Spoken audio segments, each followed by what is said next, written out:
తినటానికి తిండి లేక, కట్టుకోవటానికి బట్ట లేక, చుట్టూ నా అనే బంధువులు కూడా ఎవరూ లేని పరిస్థితి అండి. అసలు ఎలా చెప్పాలి? ఏం చెప్తే మీకు అర్థమవుతుందండి? అసలు మీకెందుకండి ఒకరి గురించి? అసలు ఇప్పుడున్న సిచ్యువేషన్ అయితే మరీ ఘోరం అండి. చాలా ఇబ్బందుల్లో ఉన్నారు. అర్థం చేసుకోండి.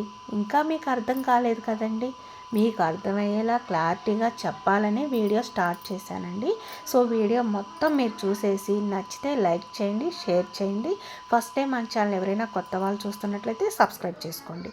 ఇక్కడైతే చూడండి ఫ్రెండ్స్, మన గ్రూప్ నుంచి అయితే ఒకరు శారీ ఆర్డర్ పెట్టుకున్నారనమాట. ఇదైతే ఇప్పుడు ట్రెండింగ్లో ఉందండి. చాలా బాగుంది ఇది. సో ఈ శారీ అయితే రివ్యూ ఇవ్వాలి కదా, రివ్యూ పంపించారనమాట. అందుకే నేను వీడియోలో పెట్టాను. మీకు ఎవరికైనా మన గ్రూప్లో జాయిన్ అవ్వాలి అనుకుంటే నేను డిస్క్రిప్షన్లో లింక్ ఇస్తాను, జాయిన్ అవ్వండి. సో ఇంకా నార్మల్గా మన కాస్ట్లు ఎలా ఉంటాయంటే రీసేలర్ కాస్ట్లు ఉంటాయి అనమాట, ఎక్కువైతే ఉండదు. ఇది వచ్చేసి పుష్ప మూవీకి అయితే వచ్చాము, వీడియో తీయలేదనమాట. ఎందుకంటే వీడియో షూట్ చేయడం నాకు ఇష్టం ఉండదండి మూవీలో. జస్ట్ ఊరికే అలా ఒక క్లిప్పింగ్ అయితే యాడ్ చేశాను. ఇంకా అమ్మ వాళ్ళ ఊరు నుంచి వచ్చేటప్పుడు అక్కడ రైల్వే స్టేషన్లో కూర్చున్నాం అనమాట. సో ఇది అన్నీ కూడా పాల ట్యాంకులాగా అనిపించాయి నాకు. పెట్రోల్ ట్యాంకులా పాల ట్యాంకులా అనేది కూడా కన్ఫ్యూజన్గా ఉంది. సో అందుకే నేను వీడియో అయితే తీశాను అనమాట. మీకు ఎవరికైనా తెలిస్తే కామెంట్ సెక్షన్లో మెన్షన్ చేయండి. సో ఇంతకీ అమ్మ వాళ్ళ ఊరు ఎందుకు వెళ్ళామనే డౌట్ అయితే మీకు ఉంది కదా. సో ఇంకా మా తాతయ్య గారు చనిపోయారని చెప్పాను కదా, పెద్ద కర్మ అయిన తర్వాత నిద్రలు చేయాలి కదండి. సో ఇంకా ఒకేసారి అమ్మ వాళ్ళ ఇంటికి వెళ్ళేసి నిద్ర చేసేసి వచ్చామన్నమాట. సో ఇంకా వస్తూ వస్తూ ఇంకా విజయవాడలో దిగాము, అక్కడ నుంచి ఇంటికి వచ్చేసామన్నమాట. ఇదైతే ఇంకా మార్నింగ్ పూరి చేద్దామని చెప్పేసి పిండి కలిపాను. ఏంటబ్బా ఇంత పిండి పూరీలకా అని అనుకుంటున్నారా? అంత అయితే కాదండి, కొంత మాత్రమే పూరీలు చేస్తాను. మిగిలిందంతా కూడా పిల్లలకి ఏదైనా స్నాక్స్ చేద్దామని చెప్పేసి ప్రిపేర్ చేస్తున్నాను. గోధుమ పిండితో చాలా రకాల స్నాక్స్ అయితే ప్రిపేర్ చేస్తాం కదా. సో అందులో ఒకటి అంటే బిస్కెట్స్ అంటారు కదా, ఆ టైప్ ఉంటాయి. అవి అయితే కాదనమాట, అంత టాలెంటెడ్ పర్సన్ అయితే కాదు నేను వంటలలో. సో నాకు వచ్చిన దాంట్లో నేనైతే పర్ఫెక్ట్గా నీట్గా చేయాలని అయితే అనుకుంటానండి. సో ఇది మార్నింగ్ బ్రేక్ఫాస్ట్లోకి పూరీలు అనమాట చేసేది. సో ఇంకా ఒకేసారి పదే పదే కలుపుకోలేము కదా పిండి అని చెప్పేసి స్నాక్స్ కూడా పిండి అయితే కలిపేశాను.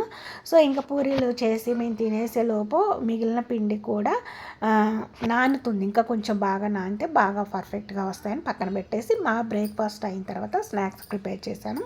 సో ఇదైతే మా మార్నింగ్ రొటీన్ బ్లాగ్ అనమాట. సో ఇప్పుడైతే అసలు విషయానికి వచ్చినట్లయితే మన లచ్చక్క టీవీ ఛానల్ ఉంది కదండి, కిట్టిగాడు ఉన్నాడు కదా, భరణ లత. సో మెయిన్ క్యాండిడేట్స్ అనమాట వీళ్ళు. చాలా పర్ఫెక్ట్గా నీట్గా వీడియోస్ అయితే చేస్తుండేవాళ్ళు. అది అందరికీ తెలుసు. ఫస్ట్లో వీళ్ళకి ల్యాక్స్లో ఉన్నాయన్నమాట సబ్స్క్రైబర్స్. అయితే వ్యూస్ కూడా మిలియన్స్ నుంచి ల్యాక్స్ నుంచి ఇప్పుడు థౌజండ్స్లోకి రావడానికి మెయిన్ కారణం ఏంటంటే వాళ్ళు ఒక మిస్టేక్ అనేది చేస్తున్నారు. అసలు అర్థం చేసుకోవట్లేదు వాళ్ళు. ఏంటంటే ఫస్ట్ వాళ్ళు కుకింగ్ వీడియోస్ చేసేవాళ్ళు. సో అది మ్యారేజ్ బిఫోర్ అనమాట. మ్యారేజ్ ఆఫ్టర్ వాళ్ళు ఇంకా ఏంటంటే కుకింగ్ చేయటం వాళ్ళకి ఇష్టం లేదా, లేకుంటే టైం సరిపోవట్లేదు, లేకుంటే ఇంకా ఇదైతే కాదు మనకి చాలా సింపుల్గా చేసేసుకుందాం ఏదైనా అని అనుకొని ఒక కంటెంట్ అనేది పెట్టుకొని ఉన్నారు అని అయితే క్లారిటీగా అర్థమవుతుంది. ఎందుకంటే ఇప్పుడు S63 అనే ఒక న్యూస్ ఛానల్ ఉంది కదా, ఆ ఛానల్లో ఇంటర్వ్యూకి ఇవ్వమని చెప్పేసి వాళ్ళైతే ఫోన్ కాల్ చేశారు. సో ఇంటర్వ్యూ ఎందుకు ఇవ్వాలి ఏంటి అనేది లచ్చక్క టీవీ ఛానల్ తరపున ఒక బ్రదర్ ఉన్నారు కదా, ఆయనైతే అంటున్నాడు అసలు వాళ్ళు ఇవ్వరండి ఇంటర్వ్యూ, వాళ్ళు చాలా నిరుపేద కుటుంబం. ఎంత పేద కుటుంబం అంటే తిండి కూడా లేని పరిస్థితి. చాలా అర్థమవుతుందండి. అక్కడి నుంచి ఇప్పుడు ఈ సిచ్యువేషన్ ఈ పొజిషన్ దాకా వచ్చారు అంటే అతని వెనుక చాలా కష్టం ఉంటేనే. అది యూట్యూబ్ ఛానల్ అయినా కావచ్చు, లైఫ్లో అయినా కావచ్చు, ఎవరైనా అంతే. ఒక మెట్టు నుంచి ఇంకో పై మెట్టు మనం ఎక్కాలంటే ఎంత గ్యాప్ ఉంటుందండి. జస్ట్ 1 సెకండ్ కావచ్చు ఒక మెట్టు నుంచి ఒక మెట్టు ఎక్కడానికి. అంత 1 సెకండ్ అయితే కాదు, మనం ఒక లైఫ్ని చూసి మరి ఒక లైఫ్లోకి చేంజ్ అవ్వడానికి. సో అయితే చాలా టైం అయితే పడుతుంది. ఇప్పుడు 6 lakh మంది సబ్స్క్రైబర్స్ ఉన్నారంటే చాలా కష్టపడితేనే కదండి వచ్చింది. సో అంత సబ్స్క్రైబర్స్ మీరు పోగొట్టుకున్నారు చూసారా, అది చాలా బాధాకరమైన విషయం అండి. సో ఎందుకంటే మిలియన్స్లో వచ్చిన వ్యూస్ వేలల్లోకి వస్తున్నాయి, తగ్గిపోతున్నాయి. ఎందుకు కారణం అంటే మీరు హఠాత్తుగా మ్యారేజ్ ఆఫ్టర్ చేంజ్ అయ్యారు. సింపుల్గా ఉంటాయనో మరి ఏంటో ఒక కంటెంట్ అనేది పెట్టేసుకొని వీడియోస్ స్టార్ట్ చేశారు. మెయిన్ లత వచ్చిన తర్వాత తన రోలు అంటే మీరు చేస్తున్నారు ఓకే, మీకు ప్రమోషన్స్ వస్తున్నాయి, మేకప్ తనకి వేసేసి తను బ్లాక్గా ఉంటే రూమర్స్ వచ్చాయి, ఆ బ్లాక్ని మీరు వైట్గా మార్చేసుకున్నారు, చాలా బాగుంది, మీరే చెప్పారు తను బ్లాకే, అందుకే నేను అంటే మీకు ఎలాగో ప్రమోషన్స్ వస్తాయి కాబట్టి ఎక్కువ వ్యూస్ పెరుగుతాయి, తను బ్లాక్గా ఉన్నా చేంజ్ చేసుకోవచ్చు అనే ఉద్దేశంతో ఒకవేళ బ్లాక్ అమ్మాయిని మీరు పెళ్లి చేసుకొని ఉండొచ్చు. అది కూడా ఒక రూమర్ వచ్చింది, దానికి మీరు ఆన్సర్ చేశారు. సో అదేవిధంగా ఇప్పుడు 6 లక్షల మంది సబ్స్క్రైబర్స్కి మీరు ఒక ఆన్సర్ ఇవ్వాలి కదా. ఎందుకు మీరు హఠాత్తుగా కుకింగ్ వీడియోస్ నుంచి ఇలా చేంజ్ అయ్యారు అంటే అది అడుగుతున్నారు అంటే మీరు నెగిటివ్గా మమ్మల్ని బ్యాడ్ చేయాలనే ఉద్దేశంతో ఇలా చేస్తున్నారు అని లచ్చక్క టీవీ తరపున మాట్లాడే వ్యక్తి అంటున్నారు. సో ఎందుకు చాలామంది ఛానల్స్ వాళ్ళు బ్యాడ్ చేస్తున్నారు, సో మీరు కూడా అలా బ్యాడ్ చేయాలనా?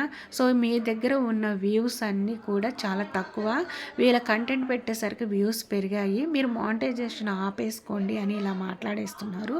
సో నిజంగా వాళ్ళకి మీరు అర్థం చేసుకోవాలండి, ఇక్కడ ఒక మనిషి మీద రూమర్స్ వస్తున్నాయి అంటే తన ఫాలోయింగ్ మామూలుగా లేదు, చాలా ఎక్కువ ఉందని అర్థము. అంతేకాకుండా ఇక్కడ మీరు న్యూస్ ఛానల్లో తన గురించి మాట్లాడేటప్పటికే వ్యూస్ పెరిగాయి, మీరు మానిటైజేషన్ ఆపేసుకోండి అన్నారు కదా. ఓకే, అక్కడ కూడా మీరు అర్థం చేసుకోవాలి తన ఫాలోయింగ్ ఎంత ఉందో. సో తను చెప్పాల్సింది ఒకటే అండి, వాళ్ళు ఏమంటున్నారు, ఇంటర్వ్యూ ఇవ్వండి, మా ఛానల్లో కామెంట్స్ పెడుతున్నారు, మీరు కామెంట్స్ సెక్షన్ ఆఫ్ చేసుకున్నారు, సో మీరు ఆన్ చేసి పెట్టుకోండి కామెంట్స్. సో అప్పుడు పబ్లిక్ అంతా తనపై ఎవరైతే అభిమానంతో ఉన్నారో వాళ్ళందరూ కూడా కామెంట్ చేస్తారు కదా. తిట్టే వాళ్ళని అసలు పట్టించుకోవాల్సిన అవసరం లేదు బ్రో, నేను ఒకటే చెప్తున్నాను. తిట్టే మాటల్ని మీరు ఎలాగో పట్టించుకోదలుచుకోవాలా, మేము ప్రశాంతంగా ఉండాలి, మా వ్యూస్ మా ఛానల్ లేదో మేము నడిపించుకుంటాం, మా వ్లాగ్స్ మేము చేసుకుంటాం అని మీరే చెప్తున్నారు కదా. సో అలాంటి టైంలో మీరు ఏం చేయాలి, మీరు ధైర్యంగా ఒకరికి భయపడుకోకుండా ఏదైనా మేము ఫేస్ చేయగలమని చెప్పేసి కామెంట్స్ని ఆన్ చేయండి. సో ఎవరైతే మీ మీద అభిమానంతో ఉన్నారో వాళ్ళందరూ కూడా మీకు మీరు ఎందుకు ఇలాంటి చేస్తున్నారు దాని గురించి ఒక వ్లాగ్ చేయండి అని మిమ్మల్ని అడుగుతారు. మీ దాంట్లోనే మీరు వ్లాగ్ చేయొచ్చుగా, మీరే ఒక ఇంటర్వ్యూ లాగా మీ మీ చిన్నన్న ఉన్నాడు కదా, ఆ అన్నని ఇంటర్వ్యూ చేస్తున్నట్టు మీరు మిమ్మల్ని ఇంటర్వ్యూ చేస్తున్నట్టు అతను, మీరిద్దరూ కలిసి లతని ఇంటర్వ్యూ చేస్తున్నట్టు ఒక వ్లాగ్ ఎందుకు క్రియేట్ చేయకూడదు? అప్పుడు అందరికీ ఇది క్లారిటీ అనేది వస్తుంది కదా. ఎందుకంటే ఆఫ్టర్ మ్యారేజ్ తర్వాతే ఇది వచ్చింది కాబట్టి లతను కూడా ఇందులో యాడ్ చేయాల్సిన పరిస్థితి ఉంది, వాళ్ళందరికీ క్లారిటీ అవుతుంది. అంతేకాదు మీరు కామెంట్స్ ఆఫ్లో ఉంచిన దగ్గర నుంచి మీకు వ్యూస్ కూడా చాలా తగ్గినాయి. మంచో చెడో మిమ్మల్ని అయితే చాలామంది ఫాలో అవుతున్నారు, చెడుగా మాట్లాడే వాళ్ళ గురించి ఎందుకు పట్టించుకోవాలి?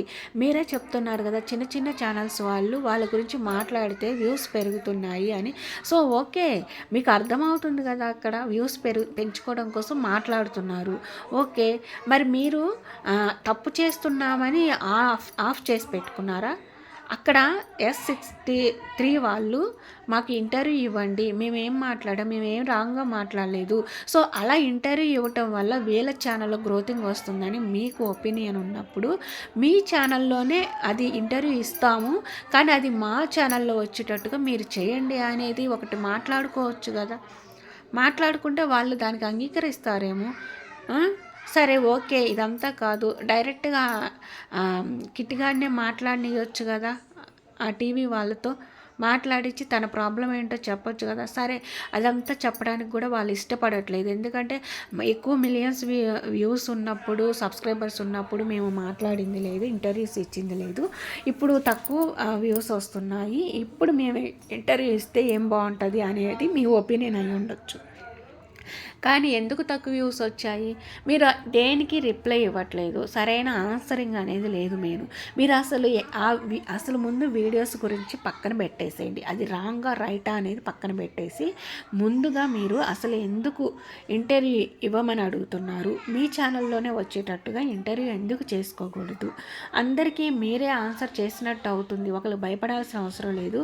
ఇప్పుడు మీరు మీ ఇంట్లో 4 గోడల మధ్య జరిగితే మీది అండి, కానీ 6 లక్షల మంది చూస్తున్నారు మీ వీడియోస్ని, అంటే అది పబ్లిక్ ఇష్యూ కాబట్టి పబ్లిక్ మీరు ఆన్సర్ చేయాల్సిన పరిస్థితి ఉంది. దయచేసి అర్థం చేసుకొని ఇంటర్వ్యూ ఇవ్వండి, లేకుంటే మీరే ఒక క్లారిటీ అనేది మీ వ్లాగ్లో పెట్టేసేయండి. ఓకేనా?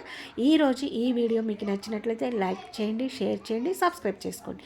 Thanks for watching. By by, take care.